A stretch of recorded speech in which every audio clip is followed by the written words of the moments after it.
लाख रुपयांची नाही तर लाख मोलाची जागा। साई सिटी पार्क, जुना येळावे रस्ता, शिवाजीनगर रोड, पलूस। प्लॉट खरेदी आणि प्लॉट खरेदीसह बांधकामासाठी नामांकित बँक, वित्तीय संस्थांकडून कर्ज उपलब्ध।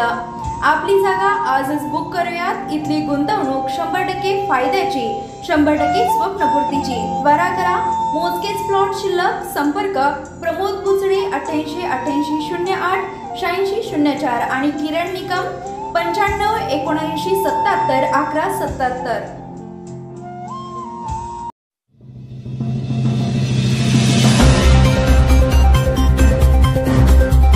माळरानाचे जतन आणि संवर्धन गरजेचे। संमेलनाध्यक्ष अजित पाटील 36वे महाराष्ट्र राज्य पक्षीमित्र संमेलनाचे उद्घाटन।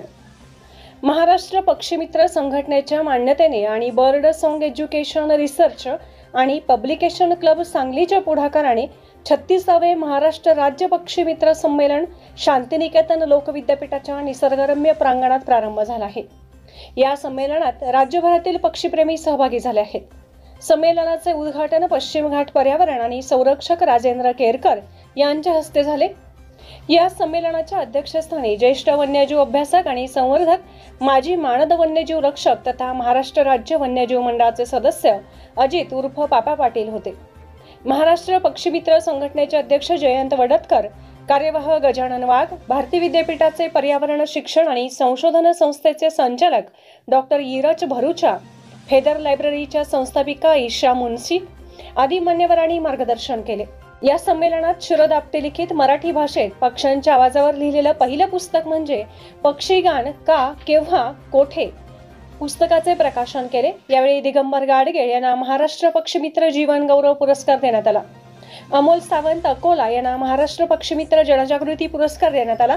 या 2 दिवसीय संमेलनात पिसे व पिसारा या प्रमुख विषयांवर सादरीकरणे, शोधनिबंध, विद्यार्थ्यांचे शोधनिबंध, ज्येष्ठ पक्षी निरीक्षक आणि अभ्यासक शरद आपटे यांची मुलाखत, सहली, वृक्षदिंडी, प्रदर्शने, पुस्तक प्रकाशने अशा कार्यक्रमांची रेलचेल आहे।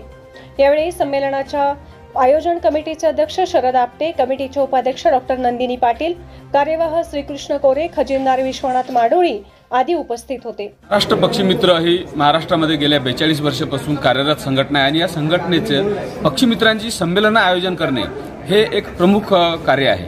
आपल्याला माहिती आहे की अशा प्रकारची संमेलनं आयोजित करणारं महाराष्ट्र हे देशातील एकमेव राज्य आहे आणि यावर्षी हे 36वे संमेलन सांगली येथे बर्ड सॉंग या संस्थेच्या यजमानपदाखाली होत आहे। सांगली येथे आज संपूर्ण महाराष्ट्रातून आणि महाराष्ट्राच्या बाहेरून सुद्धा अनेक पक्षीमित्र आलेले आहेत आणि जवळपास मोठा मेळावा या ठिकाणी भरलेला आहे आणि पुढील 2 दिवस ह्या ठिकाणी पक्ष्यांच्या वेगवेगळ्या विषयावर चर्चासत्र होणार आहेत। तसंच काल ह्या ठिकाणी पक्ष्यांची पिसं आणि पक्ष्यांचे आवाज याविषयीचा विशेष एक कार्यशाळेचं सुद्धा आयोजन झालं आहे। तर या 2 दिवसात पक्ष्यांविषयी वेगवेगळ्या विषयावर चर्चा होतील आणि त्यातून पक्षी संवर्धनासाठी ठोस काहीतरी भूमिका घेतल्या जाईल आणि इथून संदेश घेऊन महाराष्ट्रभर पक्षीमित्र जाणार आहेत।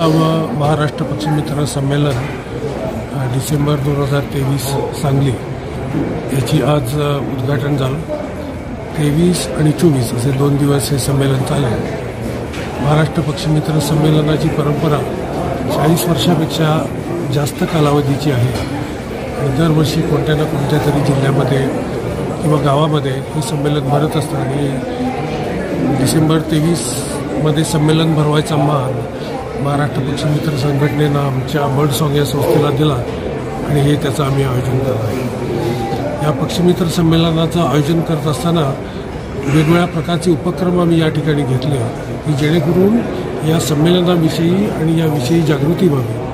त्याच्यामध्ये विद्यार्थ्यांच्यामध्ये चित्रकला स्पर्धा आम्ही घेतल्या आणि या चित्रकलाच्या स्पर्धा 11 शाळांमधनं आयोजित करण्यात आल्या आणि त्या माध्यमातून एक विषय देऊन पक्ष्यांचे चित्र काढायला आम्ही त्याला उद्युक्त केलं। देश खरं तर ग्रासलँड आहे आणि हे ग्रासलँडसाठी आपण काही केलेलं नाही आहे।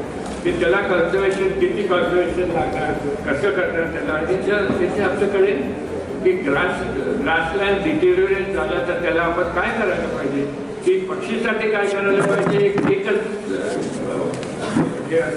परंतु होल इकोसिस्टम जर वाढायला पाहिजे तर आणि त्याला सपोर्ट करायला पाहिजे तर आपल्याला काय करायला पाहिजे। ह्याच्यात जर आपण बघितलं की रिस्क कुठल्या इकोसिस्टमला मॅक्सिमम आहे, तर आज रिस्क मॅक्सिमम आहे ग्रासलँडला. परंतु जर आपल्याला क्लायमेट चेंज बघायला पाहिजे तर we will have to do a lot of solar energy, we'll have to do a lot of wind energy, आणि ह्याच्यासाठी grassland is the only place where this can be done.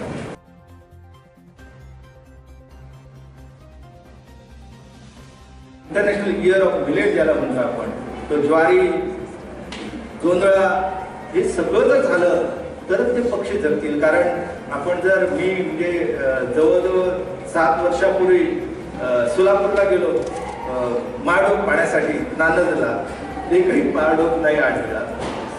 गाजीपूरला गेलो, भयानक परिस्थिती जंगलाची. काही मोजक्यात जागा ज्या आहेत त्या ठिकाणी आपल्याला वाघ वगैरे पाहायला मिळतो, परंतु बाकीच्या ठिकाणी खूप बेकार परिस्थिती झाली. तर ती परिस्थिती, पक्ष्यांचं जीवन कसं सुंदर होईल, समृद्ध होईल, तरच माणसाचं जीवन सुंदर होईल. आणि यासाठी आपण सगळ्यांनी जर प्रयत्न केले तर मला वाटतं की आपलं जग खूप सुंदर होऊ शकतो. माझ्याबरोबर माझे 2 कार्यकर्ते आले, संकेत नाईक म्हणून, एक छोटासा शिक्षक एका शाळेमध्ये गोडाबाग तालुक्याच्या जवळ कोलपेट म्हणून गाव आहे, तर त्या ठिकाणी तो शिकवतो. त्यांनी नक्षत्रवन निर्माण केलं आणि त्याच्या शाळेच्या परिसरामध्ये 125 पक्षी जे आहेत, वेगवेगळे पक्षी, त्याचं त्यांनी अभ्यास सुरू केला. वाईल्ड लाईफ किल म्हणजे पावसामध्ये किती प्राणी मरतात